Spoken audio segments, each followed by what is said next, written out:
Good morning, everybody. Thank you for joining us today. I'm Phil Lord. I'm the private sector housing manager at Mansfield Council. Thank you for joining us for the selective licensing briefing. This event will be recorded and will be available on our website after we finish today. So I'd like to start the event by introducing Jill Finnessy, our Assistant Director Housing at Mansfield District Council, who will do the formal welcome. Thank you. Thanks, Phil. So yes, I'm Jill. I'm the Assistant Director for Housing at Mansfield. First of all, I'd like to welcome you to our selective licensing consultation event today. Thank you for giving up your time and for joining us as we start what is an important discussion. So today's briefing is part of the Council's statutory 10-week consultation process, which is a required step when we consider whether or not to implement selective licensing. The Council is exploring selective licensing as a tool to improve housing standards, address antisocial behaviour and enhance property management. And the initiative isn't just about addressing isolated issues, it aligns with the Council's corporate strategy for Mansfield towards 2030. And our ultimate goal is to achieve healthier, safer and more economically vibrant communities by upgrading poor quality private rented homes and tackling issues with non-compliant landlords and tenants. So this is something that we would like to work on in partnership with you all, and recognising the very important role that landlords, agents and the private rented sector plays in what is a very challenging housing environment at the moment. So by introducing selective licensing in some of our districts' more deprived areas, we could take steps to achieve some of these broader council priorities. And this includes enhancing health and well-being by raising housing standards and targeting crime and antisocial behaviour, and stimulating economic growth through the repair and upgrade of substandard rented homes. And additionally, selective licensing supports some of our other really critical initiatives, including homelessness prevention and climate change and community safety, by improving both property and management standards. So once again, thank you for being part of the conversation today. We do look forward to hearing all of your insights and feedback, so do help us consider our next steps. So I'll now hand you back to Phil, who will take you through the plan for this morning. Thank you, Jill. Okay, so hopefully we should be seeing the agenda on your screen at the moment.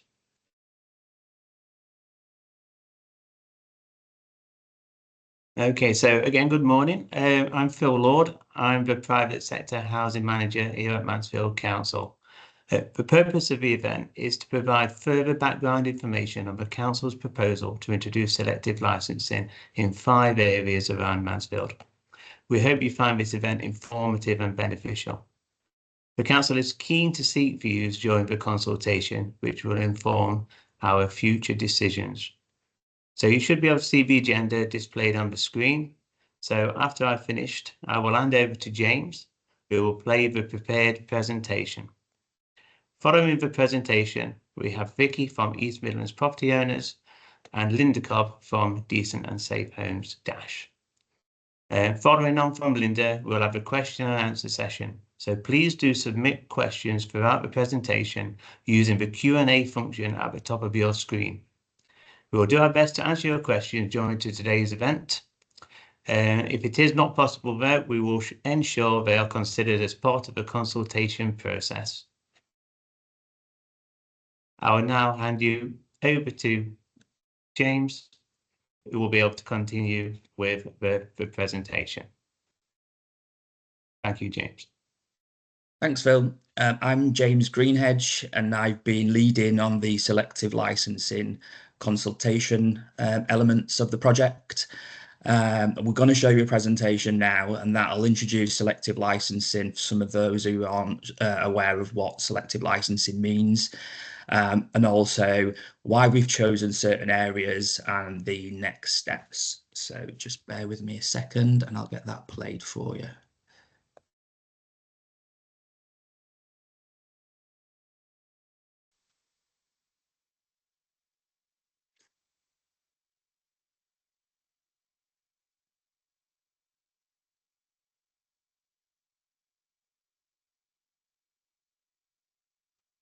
Hello everyone, welcome to the Selective Licensing Briefing. This session is designed to provide an overview of selective licensing and explain why the Council is considering its introduction. Also outline how the areas have been selected using data and analysis. So why is the Council looking to implement selective licensing?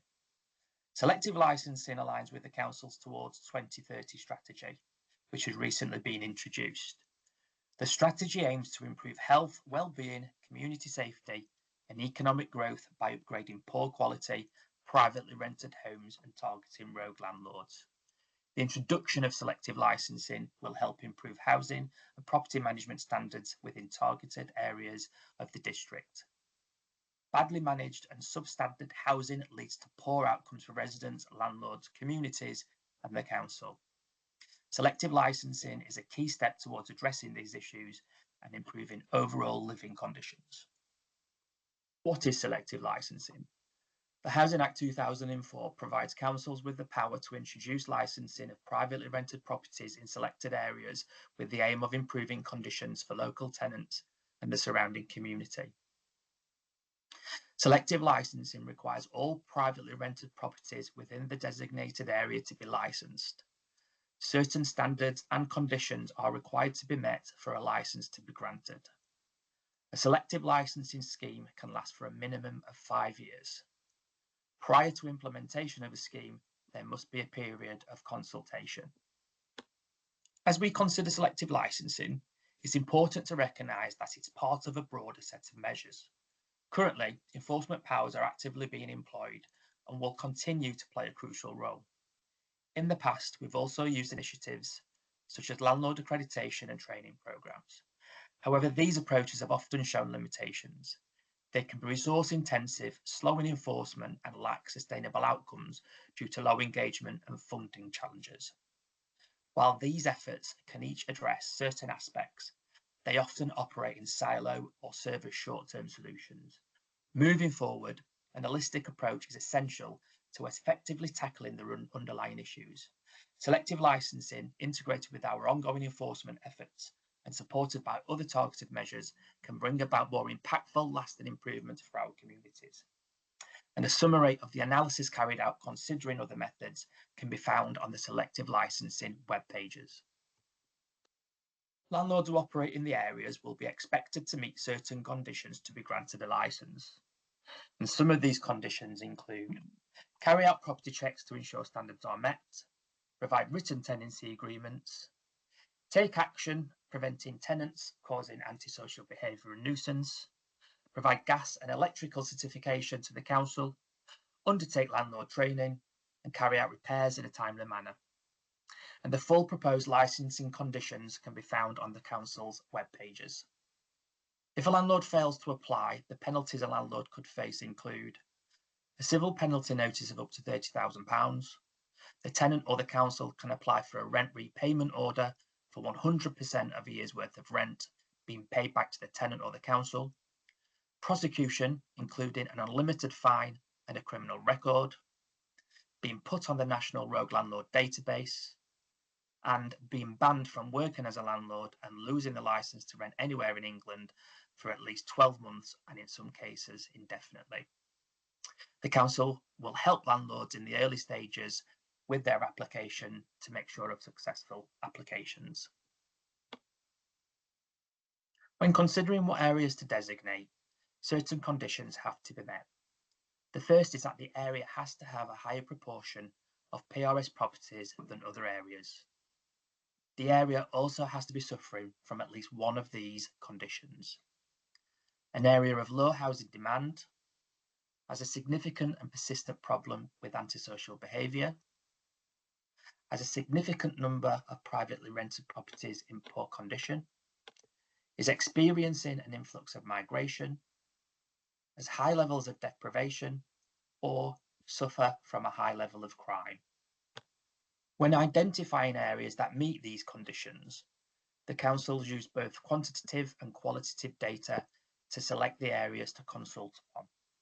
This data has included lower super output area data, the 2021 census, housing stock condition survey, and crime data and other information from the council's complaints management systems, which has included environmental health, private sector housing, and community safety. The decision report can be found on the council's website and the selective licensing pages, where you can find the data and analysis for each area within the appendices. So following a review of the data, the 5 areas that the council has selected to consult upon are Area 1, streets within the Central Ward, Area 2, streets within the West Bank and Bancroft wards, Area 3, streets within the Market Warsop ward, Area 4, streets within the Rockhill and Eakring wards, and Area 5, again, streets within the Central Ward. This is a total number of properties of 1,221, which represents 14% of the total PRS in Mansfield. Government approval to consult and designate a scheme is only needed if the area collectively is above 20%. So here you can see Area 1 within the red lines and includes streets such as Victoria Street, Princess Street, Moore Street and Dallas Street. The maps and list of streets can be found on the council selective licensing web pages. Let's take a look at Area 1 in more detail. The area has a significantly high proportion of private rented sector housing, with 54% compared to Mansfield's average of 19%, which clearly meets the first criterion for designation. In addition, the area faces high levels of deprivation, with an overall deprivation index rating of 1 out of 7. Placing it amongst the most deprived areas in the country. It's also the 6th most deprived area out of 38 across the district. Area 1 also struggles with a significant issue of antisocial behaviour, recording the highest rates of antisocial behaviour in the entire district. Furthermore, a stock condition survey revealed that 37% of properties in the area have Category 1 hazards, which is more than double the national average of 14%. So as we can see, this area clearly meets multiple criteria for the selective licensing designation. Here we can see Area 2 within the red lines, and this covers streets within the West Bank and Bancroft wards. Streets include Howard Road, George Street and Sadler Street. Again, you can see the map and the full list of streets on the council's selective licensing web pages. Looking at Area 2 in more detail, Area 2 has a high proportion of PRS properties at 33%. It also suffers from significant deprivation, high levels of antisocial behaviour and environmental crime, and poor housing conditions, with 29% of properties potentially having Category 1 hazards. Here we can see Area 3 within the red lines, and this covers the streets within the Market Warsop ward, including Bainbridge Road and many of the streets that run off there. Looking at some of the data for Area 3, with 35.4% of properties privately rented, the area surpasses the national and local average of homes in the sector to qualify. The area is in decile 1 of the overall deprivation index and is the 10th most deprived out of 68 areas across the district. The area also ranks 10th in the ASB rankings, and with 38% of properties having a Category 1 hazard, this shows the area is suffering from poor housing conditions. Here we can see Area 4 within the red lines, and this covers streets within the Eakring and Rockhill wards. Streets include Newgate Lane, Frederick Street and Empire Street. Again, the map and a full list of streets can be found on the web pages. With 37% of properties in the privately rented sector, Area 4 surpasses the national and local percentage of homes in the sector. The area is in decile 2 of the overall deprivation index and is the 24th most deprived area out of 68 in the district.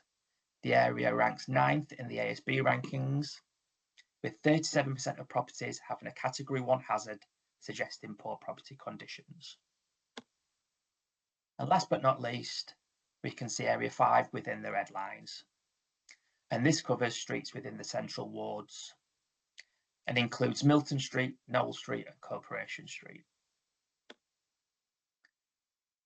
In Area 5, 39% of properties are privately rented, which is significantly higher than both the national and local averages.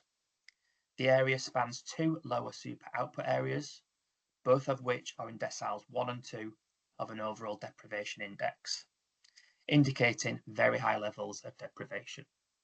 Additionally, Area 5 ranks 2nd and 14th for antisocial behaviour, and the stock condition survey revealed that 37% of properties in this area have Category 1 hazards.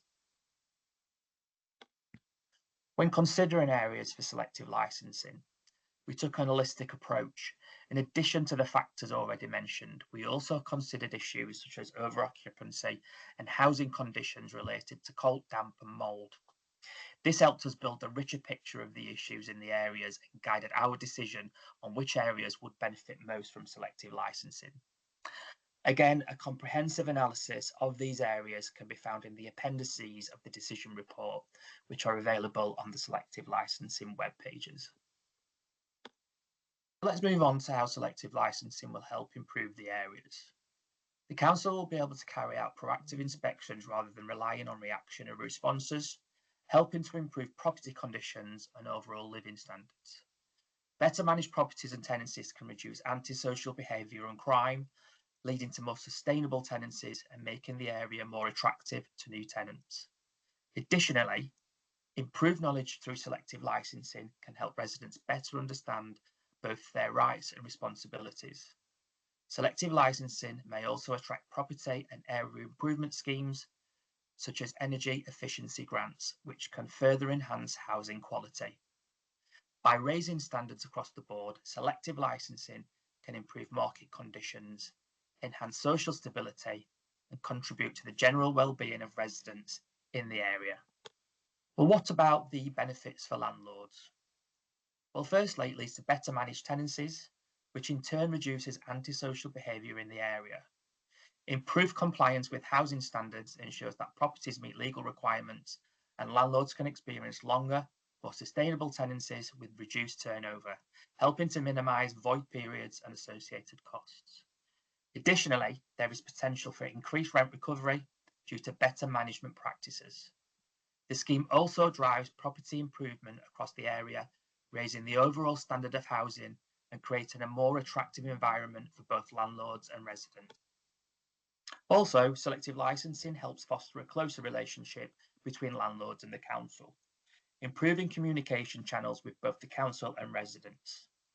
This closer collaboration can assist landlords in managing problematic tenants, offer additional support when needed. Landlords also benefit from property improvement scheme, which can lead to enhanced market conditions, making the area more attractive to renters. The scheme provides access to valuable training and landlord accreditation programs, promoting higher standards of professionalism and best practices in the sector.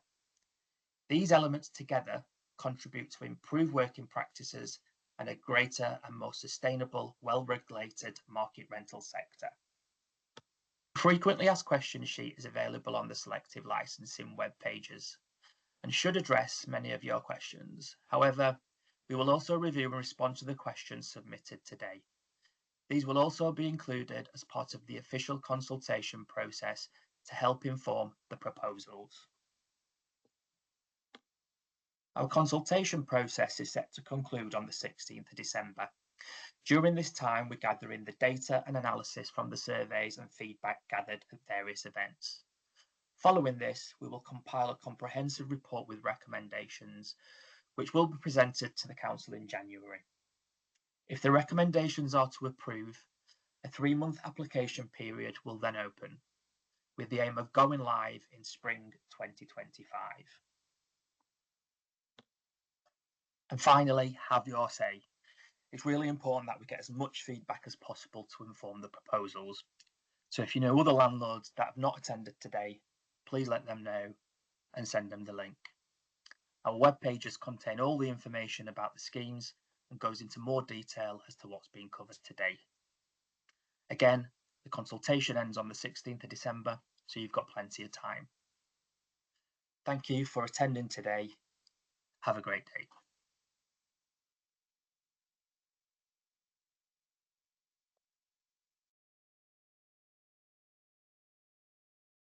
So thank you for listening to the presentation. Within the presentation, we mentioned training and accreditation. We've got two quick presentations from our colleagues at Dash and at EMPO. We're going to start with Vicky at EMPO.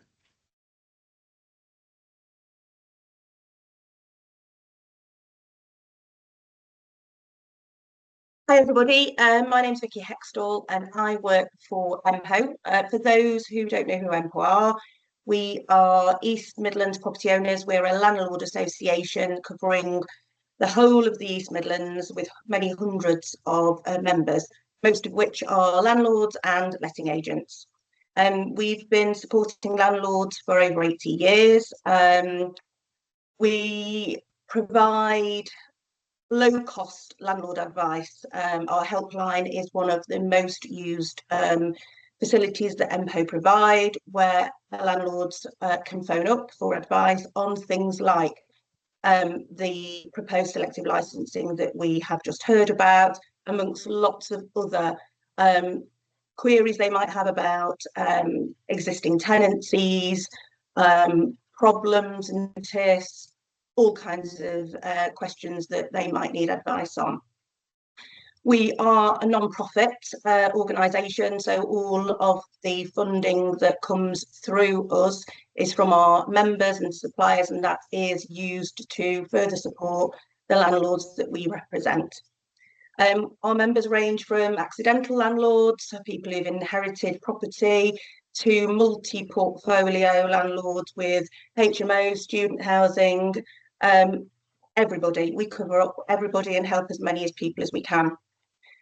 With the many proposed changes on the horizon, not just the proposed licensing in Mansfield, but the Renters' Rights Bill, the changes in the previously announced budget, we have been inundated with applications to be members.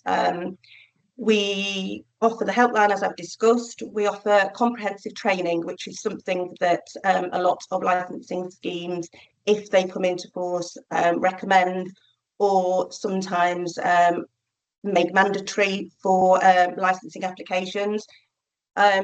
We do not only training about licensing, but we cover all kinds of things that landlords need to know about these days. We've just recently done a course on the HHSRH, so the Housing Health and Safety Rating System. So you may have heard in the presentation talk about Category 1 and Category 2 hazards. We can educate, inform landlords about how to look out for those, how to put mitigation in place to stop these things happening. We are also holding talks about damp and mould, educating landlords about how to avoid, what to look out for, how to educate tenants. And these things now, with especially renters' rights coming in, are things that people really need to know about and know in advance of these things potentially becoming law. We have a document library, we do networking, we do all kinds of things to help support. And at the moment, we are offering a special deal, which you can see above my head, that you can join for £20. All you need to do is contact me. I will give you a discount code that will enable you to join us, and then you can ask us lots of questions.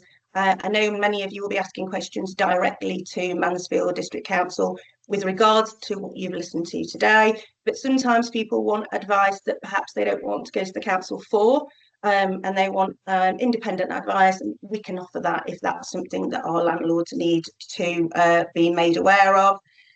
Our normal membership runs from February to February. I can talk to you about that if that's something you're interested in. But most importantly is that we are here to support landlords. We're here to provide you independent advice and support. You know, changes like this potential change can be quite frightening. People can worry about what they don't know, and sometimes it's nice to have somebody to talk to and somebody to get advice from moving forward. The training we have is open to everybody, not just our members. So again, if that's something that you're interested in, whether it be licensing training as and when and if that's ever needed, or renters' rights bill training, or the training I've already discussed, then please contact me. MPO will be only too happy to talk to you and try and help where we can. So that's enough from me. I'm going to hand you over to Linda Cobb from Dash Services, who will talk to you all about how they can also support housing in the area and accreditation and various other bits and pieces that they handle very well. Morning, everybody. As Vicky said, I'm Linda Cobb from Dash. I've got a little bit of a presentation for you, so I will just share that. Just bear with me a sec. There we go.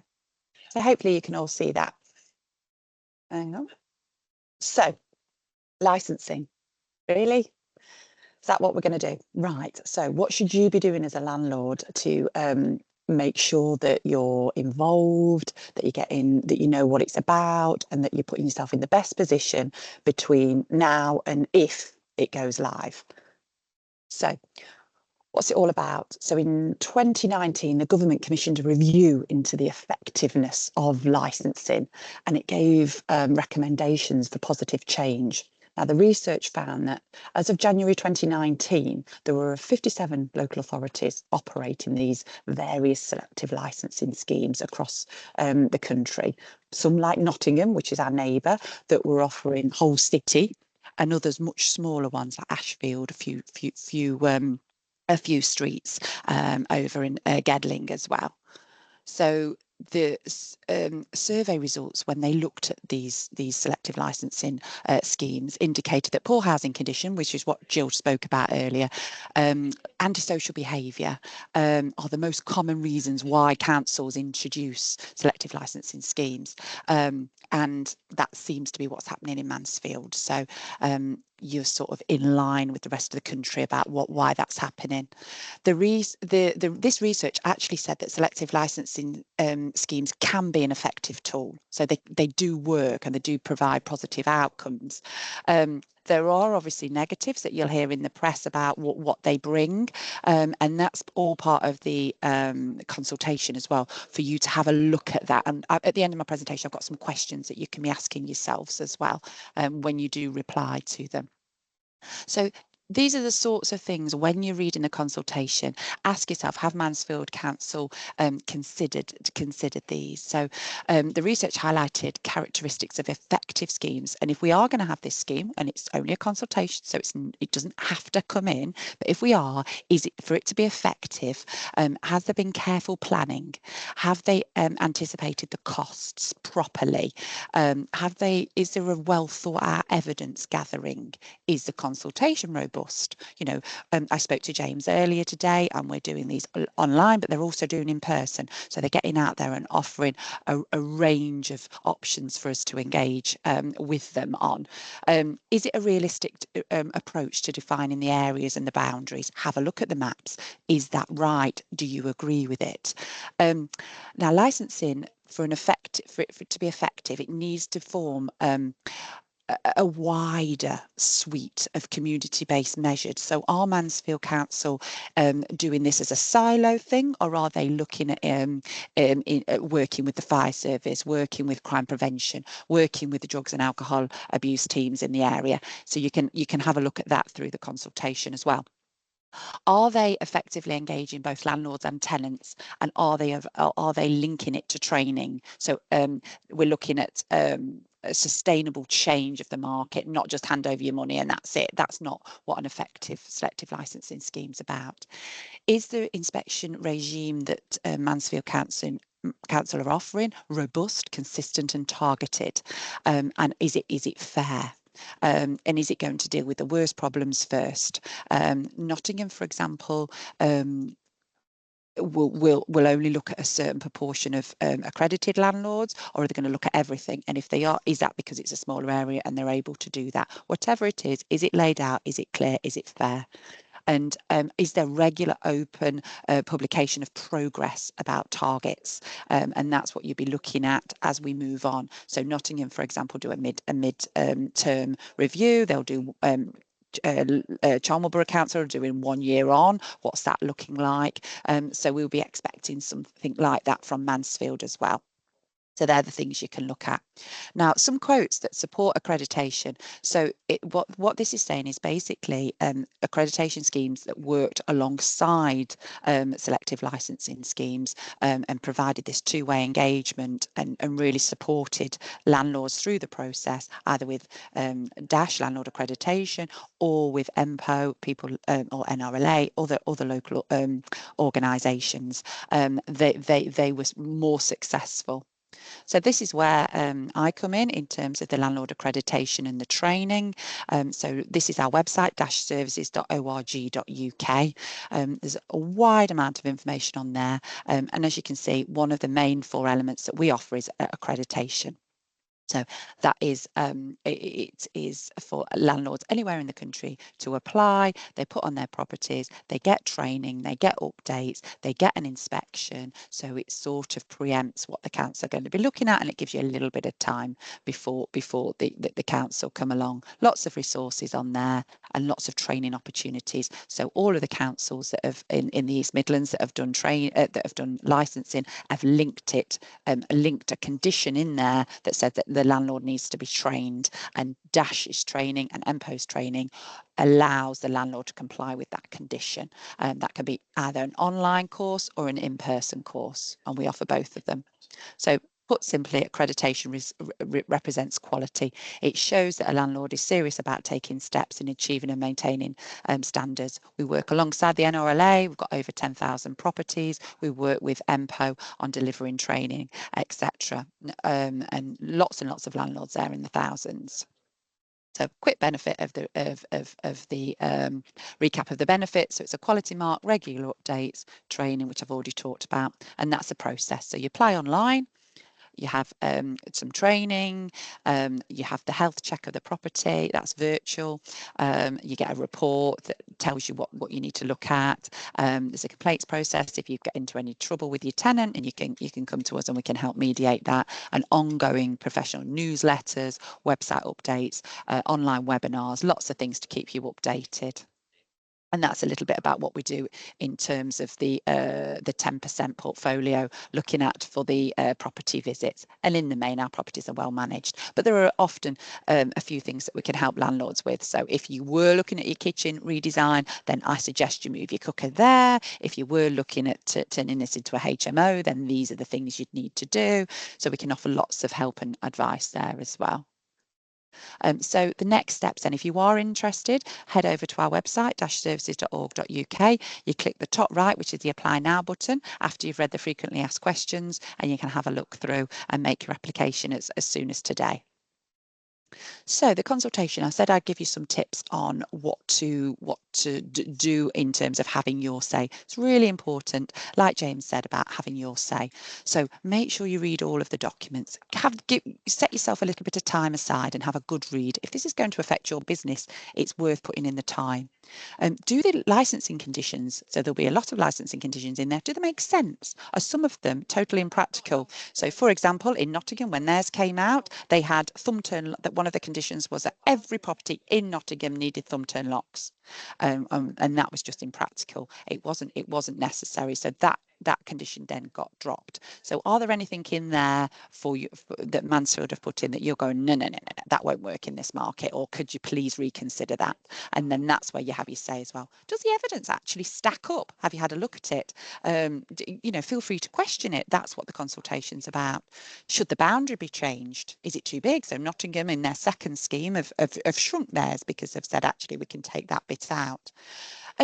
And this is what we've been working with North Lincolnshire councils on there. So do you have any other suggestions about what can work other than selective licensing? So have you have you got any great idea that Mansfield could try? These problems aren't going away and something needs to be done. You heard from Jill and Phil and James there about these problems are really ingrained and something needs to be done, and this is a last resort of what can be done to help bring that area up. And if you've got any ideas, if so, then that could be an alternative in other areas where other suggestions have been suggested. They've dropped selective licensing and gone with that area, so gone with that suggestion. So yeah, have your say in there as well. So there are a few things that you can be thinking about. So any questions, pop them in the chat and I can always have a chat with you. And if not, that's my telephone number and my email address. And I think I've used all my time, so I will leave you back to the team.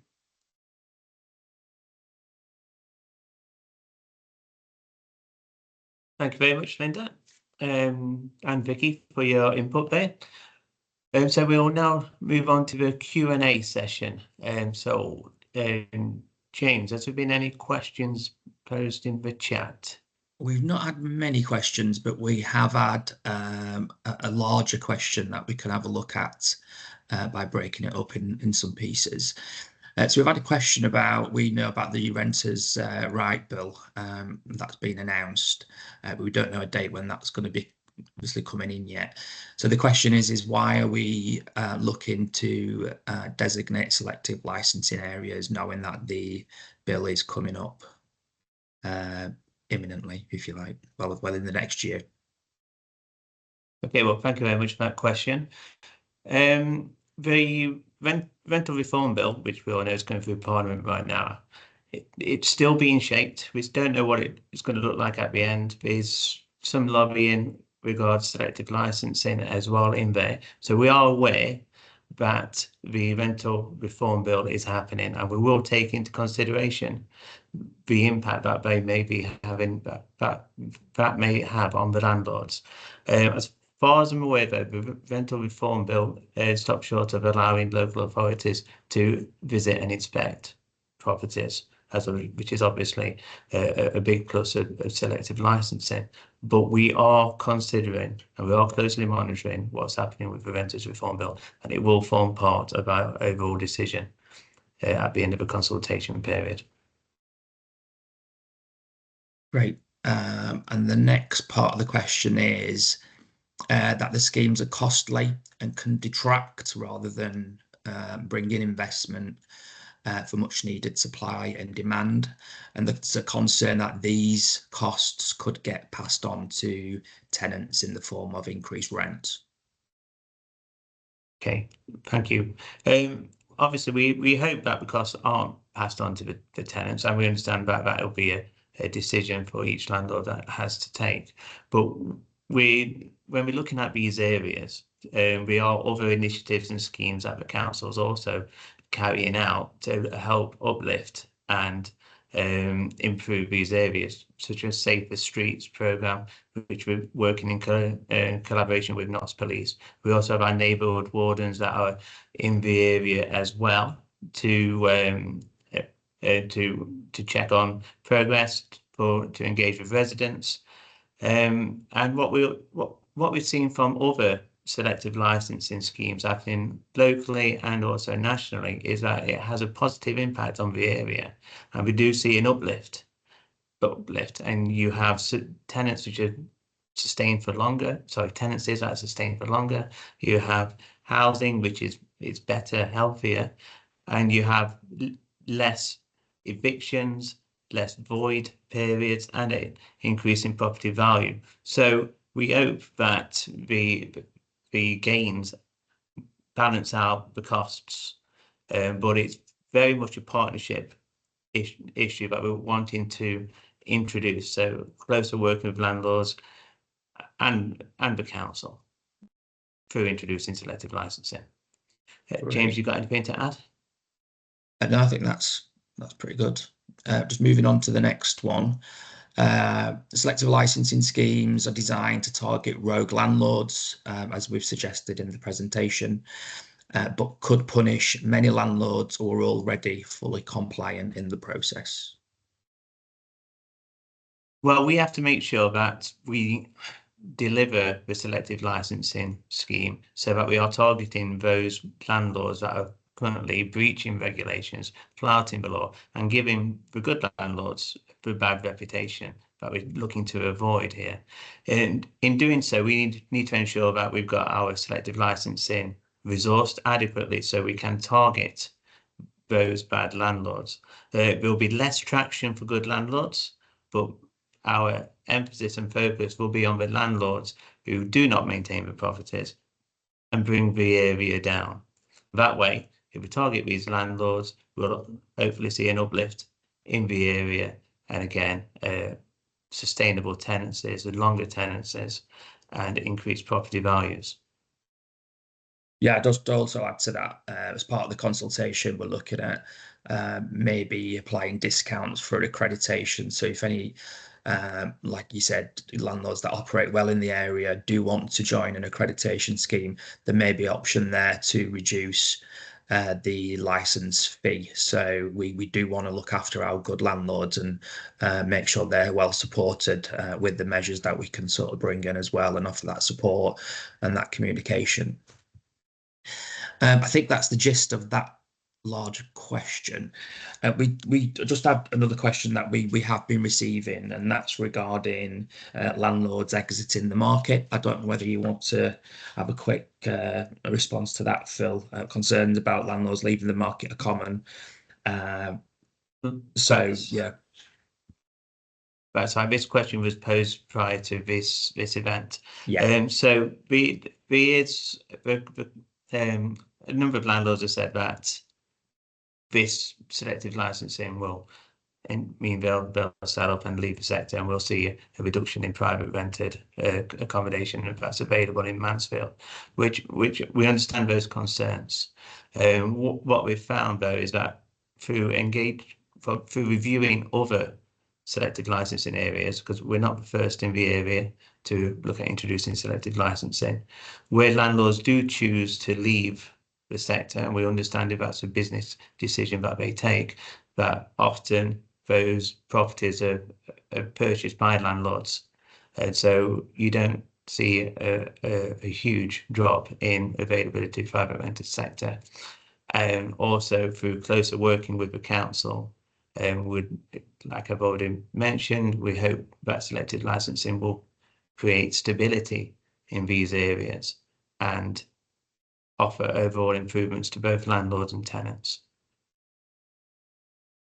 Yeah. Can I just come in there just a second on that, boys?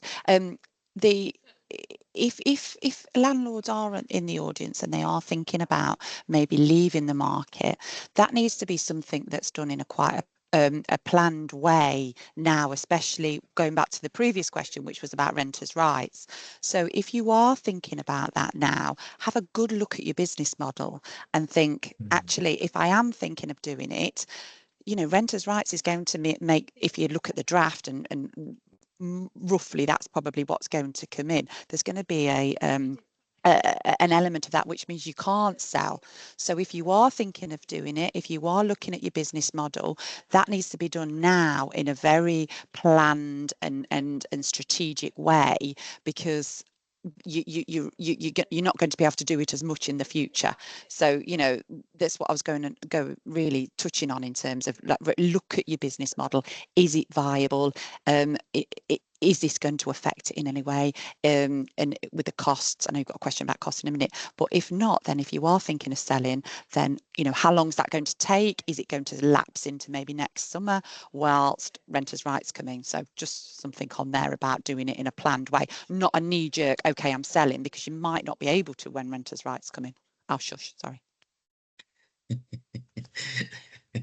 And just like a sort of broader thing with that, when we've done research, we've not seen a mass exodus of landlords from previous sort of selective licensing schemes across the country. I mean, some people, like Linda has just said, will look at their own business model and think, well, actually, I just can't, or I won't operate in this area anymore, and that's obviously a decision for them.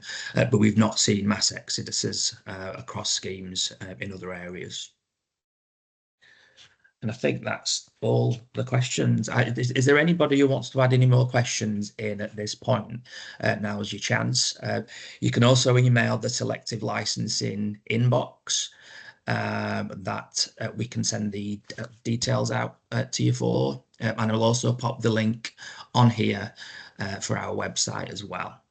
James, there was a question about licensing costs in terms of what roughly they're going to be. Have you got any idea? And I've not seen that question. Sorry, no, it's just popped up. Right, okay. Okay, I can answer that one. So we've not decided on the final figure yet, because obviously that's all part of the consultation process. There's it's roughly between £750 and £800. Or actually, I do notice that in the question you reference the question references other schemes. We have tried to benchmark our fees, our proposed fees, with other local authorities in Nottinghamshire. And so Nottingham City, they offer selective licensing, which is slightly higher than what we're proposing. We're proposing between £750 and £800. Gedling, they're slightly less. There's about £650 for about several years ago now. And Ashfield are very low. They're about £350. So I do know that Ashfield are reviewing those fees, and they've had selective licensing now for many years, and I don't think the fees have increased. But from our point of view, we've set our fees at what we believe is realistic, so that what the size of a scheme can be resourced adequately to make it as effective as possible. Obviously want to keep the fees as low as possible, but we have to be mindful for a scheme to be successful, it has to be resourced, and every penny of the fee will go into resourcing the schemes. Well, okay. Are there any further questions, James and Linda? I can't see any further questions, but I might be struggling to I get think anything. Jill's got her hand up. I think there might be. Thanks, Linda. It was just to make the point. I think if you are a landlord or agent, and I suppose to put your mind at rest and to help you understand, I suppose, what the potential impact could be on you and your business or agency. I wonder if, one of the reasons we've asked Vicky and Linda to come on today is to sort of share their experience from another angle from the council. And I wonder if there is that opportunity for landlords and agents to speak to other landlords and agents who are operating in other areas where selective licensing is already established. I think that would be really useful for them to hear what other people have got to say, so it isn't just coming from us, and that they can understand what it actually means to own a property or manage a property in an area where selective licensing is working. That's a really good idea, actually. We could get a couple of landlords in different areas to come and do maybe a dash webinar. We could host one jointly with MPO, and we could bring a landlord from Ashfield, Nottingham, Gedling to come and do a warts and all sort of, okay, this is what it's like going through the process. This is what I would probably do differently, something like that, perhaps. I think that would be really useful. Yeah, sorry. I think from MPO's point of view as well, definitely, because I think there's two completely different sides to it. There's the side where, these consultations are in process, they take their time, and in the back of that, there are lots of landlords with questions that they perhaps don't feel confident enough to put on a Q&A like this. There's perhaps worries that they have in their minds of how this is going to affect them, how it's going to roll out, what's going to be needed from them, and the worry that they perhaps aren't in the best place to submit a successful license. And speaking to somebody who's already been through it, it's all right, Linda and I talking from our perspective, where both of the companies that we represent have been through this with numerous different local authorities, but we've not lived it. And so I think from a personal stance from a landlord, like Linda suggests, through Gedling or Nottingham City, who perhaps were fearful at the beginning of change, who've gone through it and can come out the other side and said, well, look, this is how I this is how I navigated it, this is the help I received, this is what I wish I knew at the beginning, can only be a good thing. Yeah, Absolutely. and maybe get a smaller landlord as well as a bigger landlord, and then an agent as well, because I know in Nottingham, landlords, the smaller landlords, if you just got one property, you could probably, you know, muddle your way through it. But imagine if you're an agent and you've got 500 properties, and probably not so much in those areas, but you know, even 30 or 10 or 20, that's a lot more logistical, and you know what the suite would do to help that, what it wouldn't do, what you need to have ready, those sorts of things, I guess, as well, Vicky. That's fantastic. Can we leave that with Dash and Empo to maybe we put your contact details or the websites of your organisations in the chat, and then the landlords can find your websites and then look at coordinating that with you, with yourselves. That's a really good idea. Thank you very much. Thank you. And that's the questions, Phil. I think there was one more. What if? Sorry, James. I don't know where you're getting these questions from. What if a landlord has more than one property? So they would apply for more than one license, wouldn't they? It's per property. Yeah, that's right. The proposed scheme is per property. So whereas accreditation is you apply and then you put all of your properties on, it's you that becomes accredited. With licensing, it's you have a license for 51 Acacia Avenue, 52 Acacia Avenue, etc., and you go through the process with everyone. Another question there: would it be a good idea to introduce something like environmental health and use that scores on you that use scores on your doors, and use a charge for bad landlords to get their property in a better condition? Oh, that's a good question, isn't it? Yeah, that's something that we can consider as well. I'm not aware of any other local authorities that have tried the scores on the doors of private rented properties, but it's certainly something that we can consider. And that's one where that's more an offender pays model, isn't it? That's like, okay, well, you're not paying very much at all if we go in and everything's fine. However, if we go in and there's problems, then they're the people that pay, which I guess goes to one of the questions that James was asking earlier, answering earlier about targeting it. Okay. Did you see that last one, James, about how often would the landlord the license be renewed? Yes, that has popped up. Yeah. Yeah. Okay. That's about one. The current schemes last for 5 years. So the license will towards the end of the scheme, if we go live, towards the end of the 5 years, we will be reviewing the impact and whether there's an argument to say it needs to be renewed again, or whether the 5 years has achieved its goals, achieved its targets, and with no need to renew. But the licensing scheme will be continuously under review. And I think we might have answered this one. And can landlords have a discount?